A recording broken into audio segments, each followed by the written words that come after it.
Hello friends. आज जो हम ये वीडियो लेकर आए हैं ये है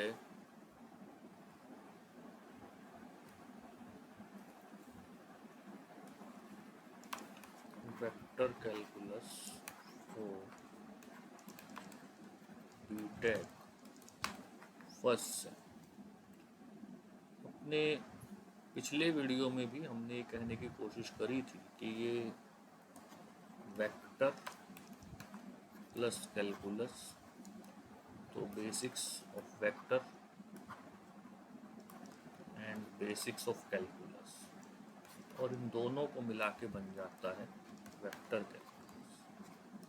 इसीलिए सीरीज़ शुरू नहीं कर पाए, बहुत लंबी एक बेसिक चाहिए होती है।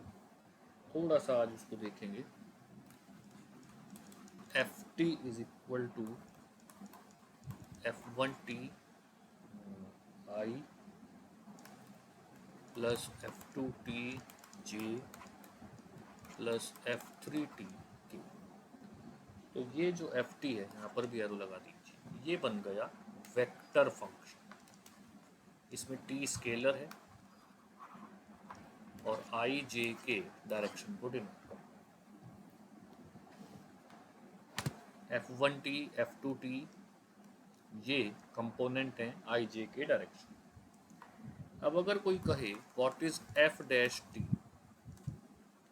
तो इसे हम बिल्कुल कैलकुलस की तरह लिखते हैं।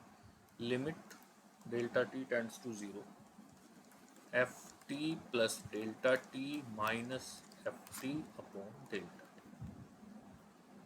तो ये हो जाएगा एफ डैश टी, या इसे आप D F dash upon D F upon D T भी लिख सकते हैं। यहाँ पर एफ एक वेक्टर। बहुत सारे जनरल प्रिंसिपल इसके एज इट इज़ चलेंगे, जैसे कि सम, डिफरेंशिएशन, मल्टीप्लिकेशन, कांस्टेंट, ये सब जैसे कैलकुलस के चलते हैं वैसे ही चलेंगे। एक चीज़ याद रख सकते हैं, D I upon D T, D K upon D T, D I J K, D J upon D T zero. ये बिल्कुल उस तरह से कि आई जे के कांस्टेंट हैं, तो कांस्टेंट का डिफरेंशिएशन जीरो होता है। देन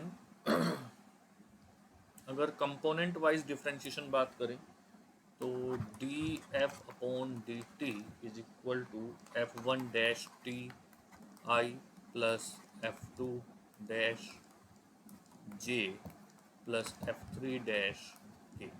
यानी यहाँ पर भी वही बात है कि आई का कंपोनेंट आई के साथ, जे का कंपोनेंट जे के साथ और के का कंपोनेंट के साथ। दो रिजल्ट हैं जो हम याद रख सकते हैं, ये सब हमने पिछले वीडियो में भी बताया था कि f dot d F upon D t will be zero if f t has constant magnitude. ये आप याद रख सकते हैं। इसी तरह से f cross d F upon D t is equal to zero if f t has a constant direction. तो देखिए, जो मैंने बहुत शुरू में इस वीडियो के बोला वही बात बार बार आएगी। Dot product, vector, scalar, cross product, component, direction, ये सब वेक्टर के और डिफरेंशिएशन कैलकुलस का हम अभी लेके चलें। एक और चीज आती है कि geometrical interpretation of D F upon D T या D are by D T. D are by D T का ज्योमेट्रिकल इंटरप्रिटेशन क्या है? तो it is the unit vector along the tangent. अगर आपको याद हो तो आप कहते हैं कैलकुलस में कि जो डिफरेंशिएशन है वो टेंजेंट होता है, तो उसी डिफरेंशिएशन को, उसी टेंजेंट को हम वेक्टर कैलकुलस में क्या कह रहे हैं कि जो डिफरेंशिएशन आएगा वो टेंजेंट तो होगा ही, लेकिन उसके साथ एक unit vector along unit vector होगा। तो ये ज्योमेट्रिकल इंटरप्रिटेशन है वेक्टर डिफरेंशिएशन। एक सवाल हमने अपने पिछले वीडियो में भी करा था, आज दोबारा कर देते हैं, थोड़ा जल्दी करेंगे। कि if r is equal to a sine omega t plus b cos omega t, then d2r upon dt square and d r cross dr by dt की वैल्यू निकालें। तो सबसे पहले dr बाई dt निकालेंगे। dr बाई dt हो जाएगा plus a omega cos omega t minus b omega sine omega t. d2r by dt square भी निकाल लेते हैं, तो ये हो जाएगा minus a omega square sine omega t minus b omega square cos omega T. तो ये कई बार आपने किया होगा, तो वापस वही आ जाता है। आपने ओमेगा स्क्वायर कॉमन लिया, माइनस कॉमन लिया, तो अंदर r आ जाएगा। तो यानी d2r by D t square is equal to minus omega square r। अब अगर मैं r cross d are by D t की बात करूँ, r cross d are by D t यानी a cos omega t plus b sine omega t cross minus a omega sine omega t, sorry उल्टा हो गया, यहाँ sign आएगा, यहाँ कॉस आएगा, फिर यहाँ कॉस आएगा प्लस साइन के साथ, और यहाँ माइनस साइन के साथ साइन ओमेगा। तो इसे आप बिल्कुल अपने 10th 12th वाले मेथड से कर सकते हैं, यानी ए बी, यहाँ आ जाएगा कॉस ओमेगा टी, यहाँ आ जाएगा, सॉरी पहला वेक्टर है इसमें, बार बार गलती कर रहा हूँ, यहाँ आएगा साइन, यहाँ आएगा कॉस ओमेगा टी, और फिर आएगा minus omega cos omega T, और ये प्लस आएगा, ये माइनस आएगा, minus omega sine omega T. और इसे जब आप सॉल्व करेंगे तो ये बन जाता है minus omega A cross T. आप देख सकते हैं ये करके। तो ये छोटे छोटे सवाल हैं, छोटे छोटे रिजल्ट हैं, जिनमें हम डिस्कस कर रहे हैं कि वेक्टर और कैलकुलस को ऐड करके कैसे हम उसको वेक्टर कैलकुलस डिनोट कर देते हैं। अब तीन चीज़ हैं हमारे सिलेबस में, gradient, divergence and curl. Divergence और कर्ल आप कई बार पढ़ के आते हैं 12th में, वही है और कोई फर्क नहीं है। ग्रेडियंट आप पहली बार पढ़ते हैं, तो ग्रेडियंट को मैं पहले डिस्क्राइब कर दूं, पहले थोड़ा ग्रेडियंट को डिस्कस कर लें। Gradient of a scalar field, तो अगर फाई कोई स्केलर फंक्शन है तो grad phi is equal to I del phi over del x plus J del phi over del Y plus के del phi over del Z. ये हमारा gradient है। अगर हम इसके ज्योमेट्रिकल इंटरप्रिटेशन की बात करें तो डेल फाई, ये जो ग्रेड फाई है इसे हम डेल फाई भी लिखते हैं, डेल फाई और grad phi is normal to the surface phi x y z c. यानी जो फाई फंक्शन है ये किसी सरफेस पे अगर ये डिनोट हो रहा है तो ग्रेड फाई उस सरफेस पर नॉर्मल है। डायरेक्शनल डेरिवेटिव एक चीज आती है, डायरेक्शनल डेरिवेटिव, इसीलिए ग्रेडियंट पढ़ाया जाता है। तो d F upon d s is equal to grad f dot, इसे हम कह सकते हैं कि जो फील्ड एफ का डायरेक्शनल डेरिवेटिव है in the direction on the point p in the direction of e. ये न्यूमेरिकल से समझ में आएगा। सबसे पहले एक ग्रेड फाई का न्यूमेरिकल कराते हैं, फिर डायरेक्शनल डेरिवेटिव का कराएंगे, और फिर बाकी चीज़ें अगले वीडियो में लेके आएंगे। देखिए हमें करना क्या कि अगर सबसे पहले हमें ये न्यूमेरिकल मेरी बुक के अनुसार 2007 में आया है, phi is equal to 3x square y minus y cube z square at 1 minus 2 and minus. तो del phi is equal to क्या हो जाएगा, del phi over del x i plus del phi over del y j plus del phi over del z तो इसका मतलब i del over del x 3x² y minus y cube z square plus J del over del Y 3x² y minus y cube z square plus के del over del z 3x² y minus y cube z square. और जब आप इसे simplify करेंगे, simplify करने का मतलब इस फंक्शन को x के रेस्पेक्ट में पार्शियल डिफरेंशिएट कर दीजिए, इस फंक्शन को y के और इस फंक्शन को z, तो आपको मिलेगा 6xyi plus 3x² minus 3y² z square j plus k, और यहाँ मिलेगा ये 0 तो माइनस के 2y क्यूब जेड।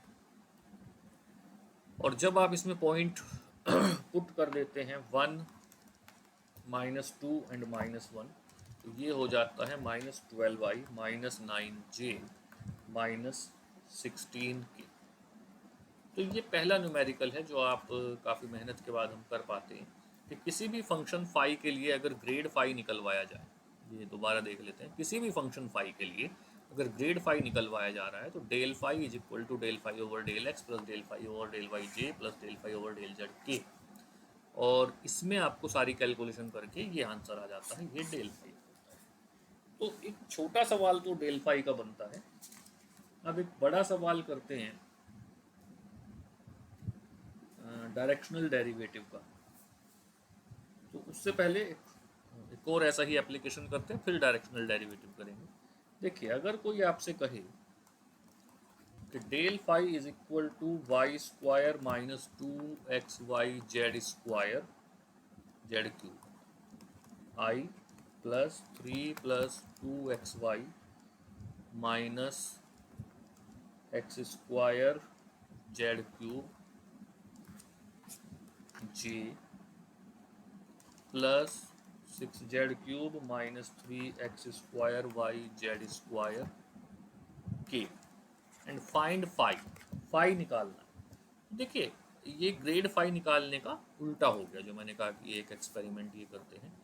क्या दिया गया? f is equal to del phi. जब f is equal to del phi दिया हुआ है, इसका मतलब आपको फाई निकालना है। तो f dot d r is equal to del phi dot d r, यानी हमने दोनों तरफ डी आर से मल्टीप्लाई कर दिया। और डी आर का मतलब है आर अगर x i plus y j plus z k है तो डी आर का मतलब हो जाएगा d x i plus d y j plus d z k. तो ये हो जाएगा del phi dot d x i plus d y j plus d z k, और अल्टीमेटली हम लिख सकते हैं कि d phi is equal to del phi over del x d x plus del phi over del y d y plus del phi over del z d Z.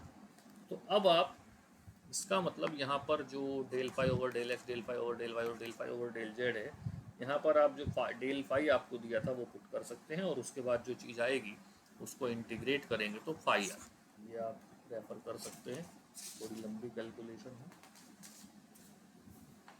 अभी तक का सबसे इम्पोर्टेंट सवाल और इस वीडियो का आखिरी सवाल, उसके बाद बाकी चीज़ें अगले वीडियो में लेके आएंगे।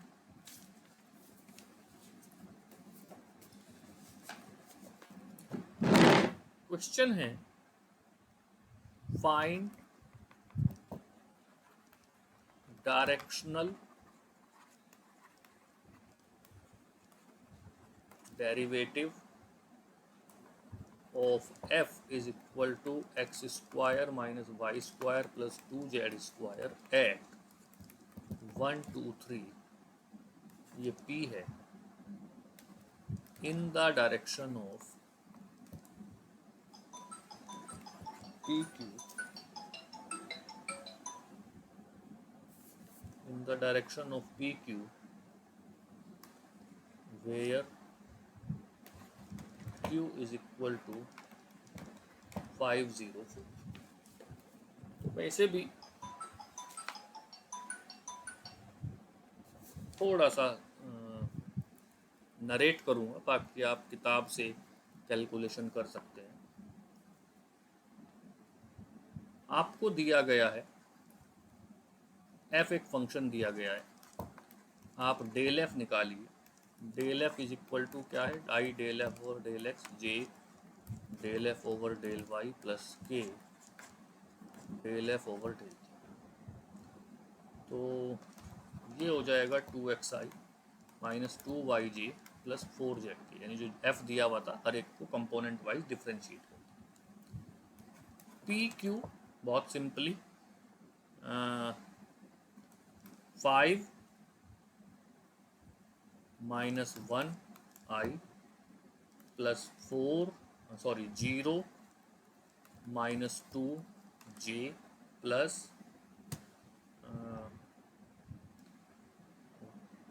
लास्ट पॉइंट क्या है, 4 माइनस 3 के, यानी ये हो जाएगा 4i माइनस 2j प्लस के। ये पी क्यू आया तो इसके यूनिट वेक्टर n हो जाएगा P Q upon mode of P Q, that is ये हो जाएगा 4i माइनस 2j प्लस के अपॉन 20। और जो डायरेक्शनल डेरिवेटिव होंगे वो होते हैं del f dot. Del f आपका आया था 2i minus 4j plus 12k at point 123 dot 1 by under root 21 4i minus 2j plus k. और कुल मिला के जब आप इसे कैलकुलेट करेंगे तो ये हो जाएगा 4 बाई रूट 320। यानी मेथड समझ लीजिए, सबसे पहले यहाँ शुरू से आते हैं। एक फंक्शन f दिया हुआ है, उस f के लिए डेल f निकालना है, ये हमने डेल f निकाला। इस पे पॉइंट 1 2 3 जो भी दिया हुआ है वो पुट कर देना है। किसकी डायरेक्शन में निकालना है, एक वेक्टर ये मिलेगा पी क्यू, इसके लिए यूनिट वेक्टर निकालना है, और यूनिट वेक्टर निकालने के बाद दोनों की डॉट प्रोडक्ट कर देनी है, और ये आपका आंसर हो जाएगा। आज के लिए इतना ही, बाकी अगले वीडियो में, तब तक के लिए थैंक यू वेरी मच।